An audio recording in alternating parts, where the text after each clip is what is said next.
Hi, and welcome to our first launch event of 2026. My name is Kaarle Parikka, and I'm the head of marketing here at Falcony. It's been a while since our last launch event, and we have a lot on our agenda today. A couple of words about the agenda first. We'll start by going through some company and product-wide updates from the past year. Second, we will dig deeper into our new chemical management product. And finally, we will tell you more about the plans for Falcony AI and our future roadmap. As always, we are not here only to present, but to get you involved. In order to achieve that, there is a live chat available, and you can access it by clicking on the right-hand navigation on the media player. Please use it, ask questions, and share your thoughts. Our colleagues Paul and Okko are there to share some additional materials and help you out. Links, further information, and the event recording itself will be shared after the event. But enough with my monologue, let's jump right in by welcoming our CEO Arttu. How are you doing today? I'm doing great. How about you? I just noticed KK from Kouvola is doing pretty well this year in the Finnish Ice Hockey League. How about that? Yes, I'm really excited, to be honest. Let's see what happens. And I'm also excited about the things that we are about to share today. So before we go into product level updates, could you tell a bit more about the company level stuff we've done? Of course. I bet most of the listeners already know, but it's worth reminding. So last year, we decided to become part of vComply, a Danish software compliance group. We actually looked for multiple partners for growth, but we truly wanted to keep flexibility and customer centricity that our clients have learned to love in the past as well. But we also wanted to get more muscle for future growth and opportunities. And we found common ground with vComply and their Danish investor via equity right from the beginning, both in terms of culture and vision. And how do you see that the common ground with vComply has turned out to be now that roughly a year has passed? Well, besides the fact that we kept the same name, same employees and same flexibility to make decisions, we also have a lot more resources to grow now. So I'd say pretty well. And besides organic growth, you also mean acquisitions, right? Yes, sir. Last September, we acquired Swedish checklist provider called MarketCheck. And just a couple months ago, we acquired Finnish whistleblowing software called First Whistle. Both great companies with amazing customers that we're more than happy to serve from now on. And can you tell us a bit more about the reasoning behind these acquisitions? Yeah, essentially we're acquiring customers that we can then serve with the rest of the Falcony platform as well. But to some degree, we're also acquiring capabilities. So for example, with MarketCheck, they had a bunch of validated features that we didn't have in Falcony. And now we're developing those features into Falcony too. Makes a lot of sense. Features offer a great donkey bridge to move on to the product updates of the past year. The first one has been there actually for quite a while already, but it's definitely worth reminding again. So, mandatory sign-up in open links. Yeah, what this means in practice is that with the open links that can be used for involving not logged in users, the customer admins can now define whether it's not just possible, but actually required to add a name and email after reporting through it. And I assume it's because in some use cases, it's just so important to have the feedback loop back to the reporter, right? Yeah, a good example is hot work permits, or to that degree, any type of permit to work. As a worker requesting, for example, the hot work permit, they need to give the contact details in order to have access to the approved permit later on. But many of those workers are outside of the organizations and hence do not have pre-existing credentials to the workspace. That's correct. Excellent. The next one on my list is a big feature we call multi-role access rights. Yeah, this is indeed a big feature, and we still have a lot of updates planned for this, especially from the user experience perspective. But what this means in practice is that it's possible to give any single user multiple roles instead of just one. I know that Falcony was already very good for matrix organizations, but this is probably essential when our customers start to have more and more use cases within the same Falcony workspaces. Exactly. And by the way, we haven't yet rolled out this feature for all clients. So if any of you there at the other end wish to have this feature in use, just send any of us an email and we'll help you out. Excellent point. And same applies for pretty much all of the other features here as well. If some of them are behind a feature flag, we'll be sure to let you know about that too. Absolutely.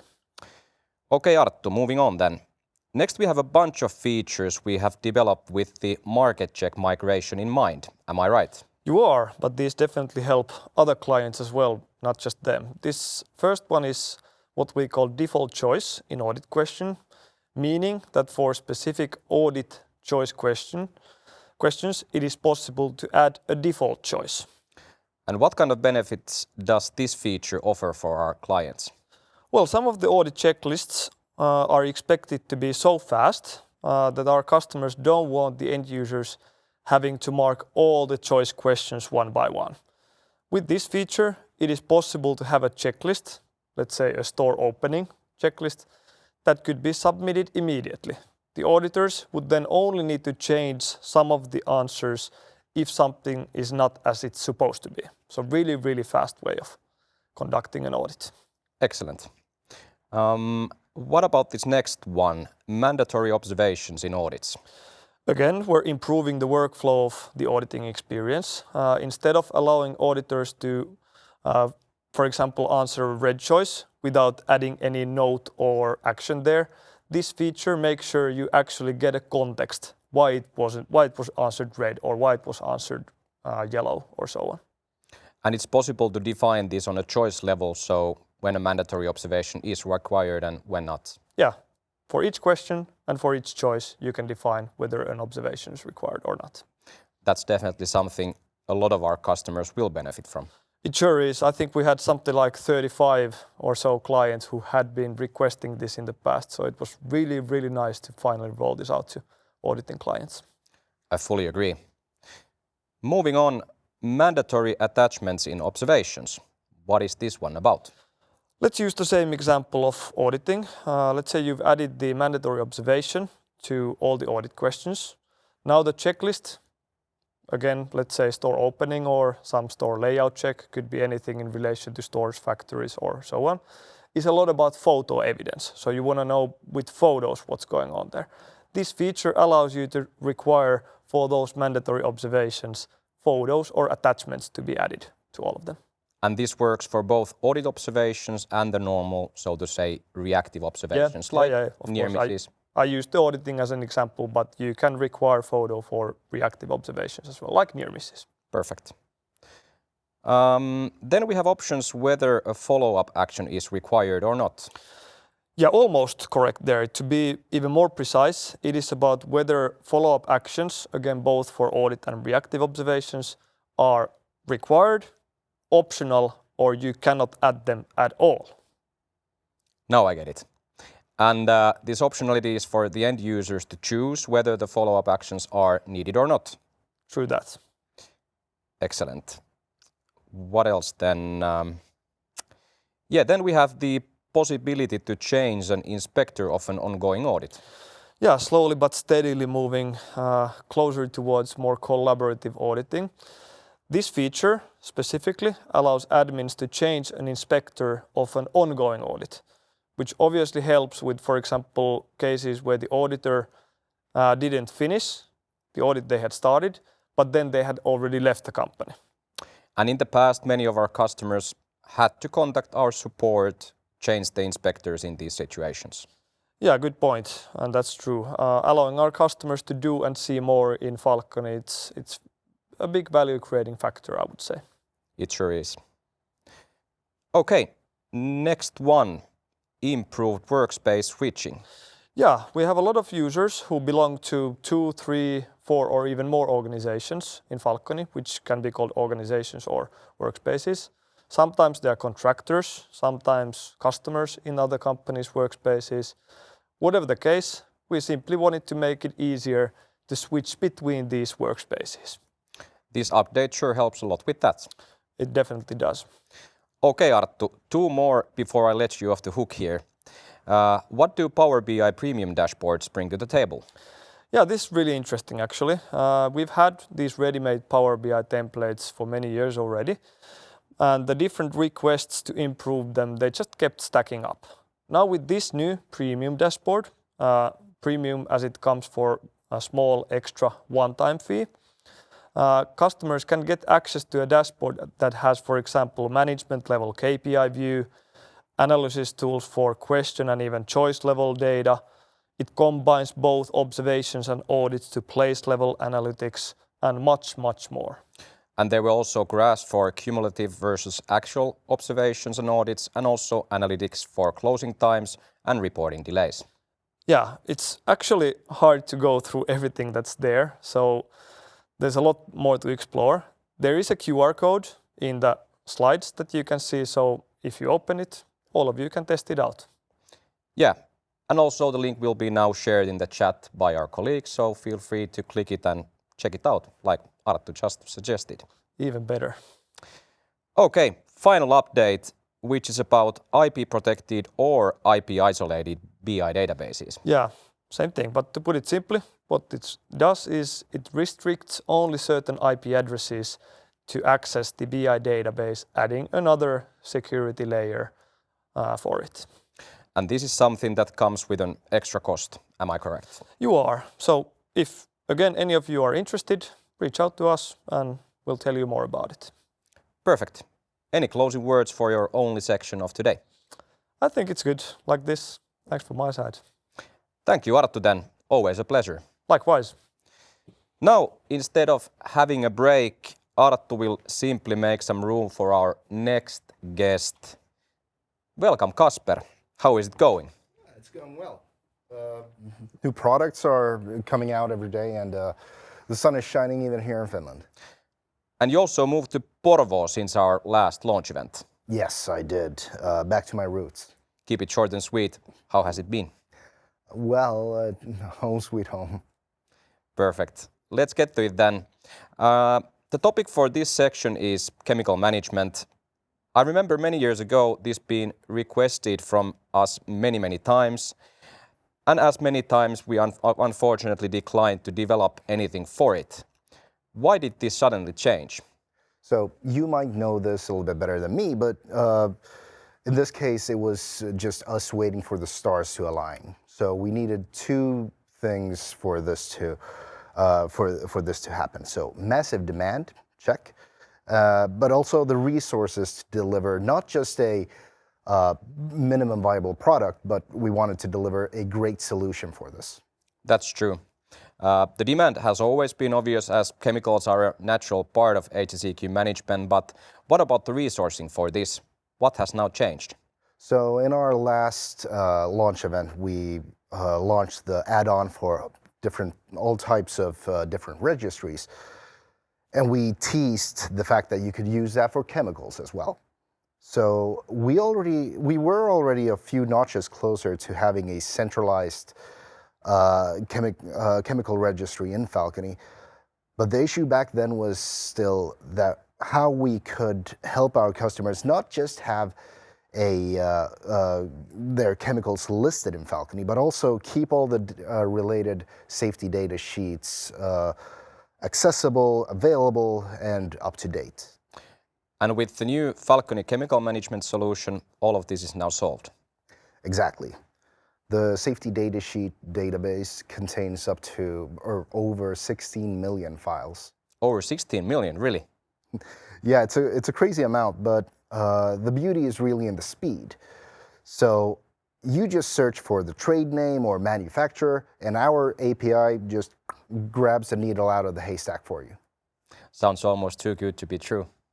Yeah, it's what's even more interesting really is that it's not just a database for the safety data sheet PDFs.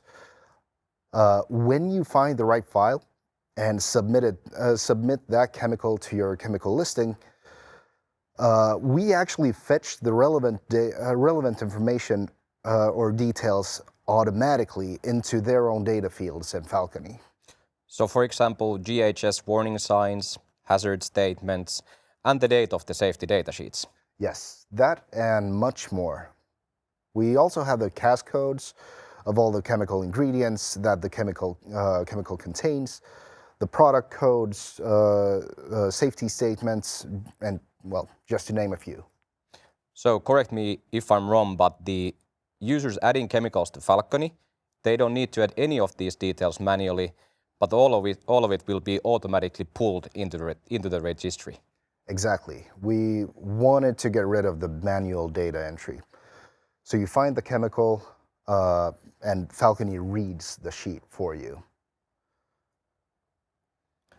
And what's also automatically added to each chemical is a quick safety summary. And what is this summary about? So let's be honest, nobody is going to read a 20-page safety data sheet when there's an emergency going on. At least hopefully not. So the quick summary is basically a TLDR of, well, for chemical safety. It's essentially a shortened version of the SDS, which gives the worker exactly what they need to know in order to stay safe. I can also see that there are some options for which parts can be added to the quick safety summary. That's right. There's a wizard where users can choose which sections are needed for the printout. If the chemical contains a lot of hazard statements, even the quick summary can be quite lengthy. Makes a lot of sense. How about the printable labels then? So while the quick safety summaries are for users, the labels are for the chemical containers, especially when some of these containers are filled with refill packs. And like with the safety summaries, there's also seems to be a wizard of choosing what kind of labels are printed. Yes, that's true. So because sometimes the containers are big, sometimes they're small, sometimes the chemicals have more hazard statements, and in some cases, more GHS icons. I fully agree. Let's move on to what is now pushing a lot of organizations to do something about chemical management in the first place, risk assessments. Yeah, so here we go into the follow-up section of the chemicals. And the indicative risk levels, they are automatically fetched, aren't they? Yeah, good catch. They are in the initial section of each chemical and are automatically based on the GHS icons, hazard statements, and safety statements. But like their names say, they're indicative and instructional. They're not fixed. And why aren't they fixed? The chemical risks, of course, depend on what chemical is used, but also on how they're stored, in what amounts, and in what kinds of environments. Hence, there's a need for individual risk assessments, for which we've built comprehensive and involving follow-up sections in Falcony. Which also includes assessments of different types of exposures, hazards, and consequences. Yes, it does. And also a separate section for assessing the environmental impact of the chemical in case something goes wrong. Perfect. Now, Kasper, let's say an organization has an up-to-date list of chemicals with all the links to the safety summaries, and they've also assessed the risks. How can they share it with their organization? So within Falcony, they are shown in an observation table view where only the relevant columns are visible, and the view rights determine what each user can see, so that they only see the things that are relevant for them. But for some organizations, we also have external employees who do not have access to Falcony. And for that, we built a ready-made open Power BI view that can be shared as a link or as a QR code. And really good. Is that all for chemicals then? Those are all the main features that we have right now, but we're just getting started. So we have a lot of planned updates already in the pipeline, including exposure tracking, inventory calculations, more management level dashboards, and last but not least, visibility of whether certain chemicals belong to a so-called legal list, like the REACH list or the SIN list, for example. So to sum it up, really interesting stuff coming out. Thank you, Kasper. Thank you, Kaarle. And again, no need for a coffee break, but let's just welcome our final guest for today. Welcome, Konsta. Thank you, Kaarle. It's always great to be here. I'm sure it is. We also have an exciting agenda, including two parts with you. First and foremost, Falcony AI, and second, our future roadmap. And if I'm correct, regarding the roadmap, we are mainly talking about the short and medium term stuff, so things that are actually already being either developed or planned for the near future. That's right. And actually some of them we have even released already. Even better. Hey, let's start with the Falcony AI then. What do we have first for this topic? Yeah, let's start with the Observation AI summary, and like the title says, this has already been released. Our AI simply summarizes the observation in the user's own language, making it easier to skim through a lot of observations without having to open them one by one. Sounds simple, but effective. It is. We have a lot of customers who have hundreds, if not thousands, of observations being reported every day, making it a full-time job to read them all. This way, the managers and directors looking from the balcony view can dig deeper only when the AI summary raises interest to do so. And is this audit AI summary about the same thing? It is, and since audits are usually a lot longer, the AI summary is even more useful with those.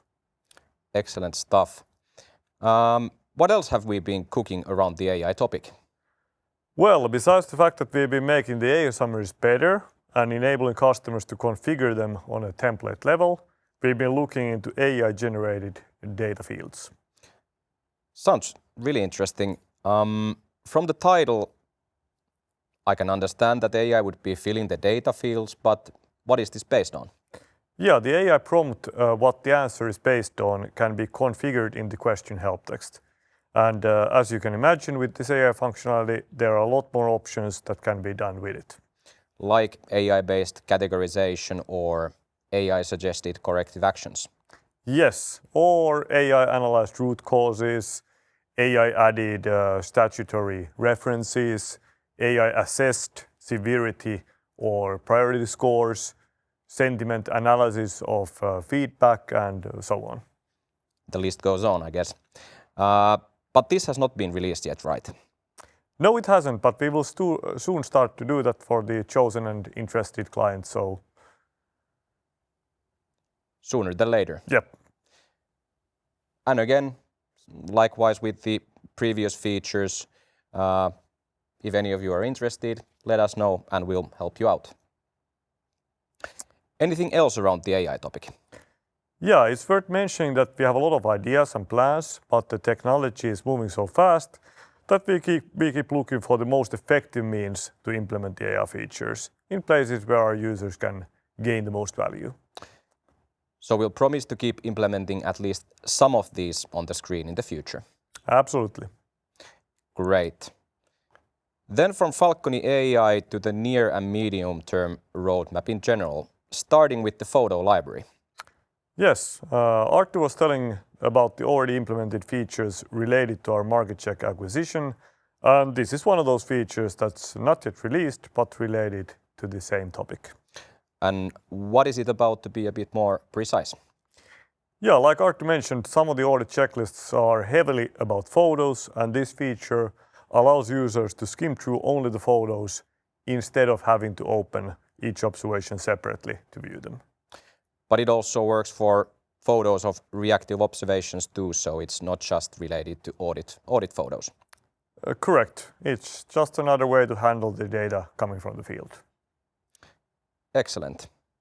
Very interesting, and again, something I for sure know that a lot of our customers have requested in the past. What about the next one? Multiple choice audit questions. Yeah, we've had multiple choice questions for a long time in observations, but with this upcoming update, we are bringing them also into audits. And am I correct to assume that they won't be scoreable? You are. We are simply making it possible to collect more structured data with multiple choice questions. Just like with the mandatory audit observation, mandatory photo, this is a feature I also remember many of our customers have been requesting. Moving on then to keep the viewers from scrolling their phones, the next one is called observation duplication. Go ahead and continue, Konsta. Yes, as you know, we've had audit application for a long time, and this will be bringing it to observations too. It works in the same way as audit application. The observation reporting form is pre-filled with the information from the original observation. So it will be limited only to attachments and the initial questions. So no duplication for the follow-up questions. Yes, we decided to implement this way first, and based on initial feedback, we can see that it helps a lot with chemical management, external audit observations, corrective and preventive action templates, just to name a few. Then, two final features more in relation to access rights. First, enhancements to role management. Yep, with this our goal is to make it easier to manage both roles and permissions. This feature will be especially useful for large organizations with multiple roles and a huge amount of observation and audit templates. And then to the final one on our agenda today, and this one about improving the substitution management. Yeah, with this it will be possible to set one or more time periods with separate substitutes for each. Which means that when the time period has passed, the substitution also ends automatically. Exactly. No need for the users to stop the substitution then. Previously, it has been a common problem that users forget to end the substitutions. Makes a lot of sense. Hey, this concludes our launch event today. Thank you, Konsta. Thank you, Kaarle. And thank you all. We will keep the chat open for questions for another 10 to 15 minutes from all of us. We'd like to thank all the participants. Let's stay in touch. Until next time, goodbye.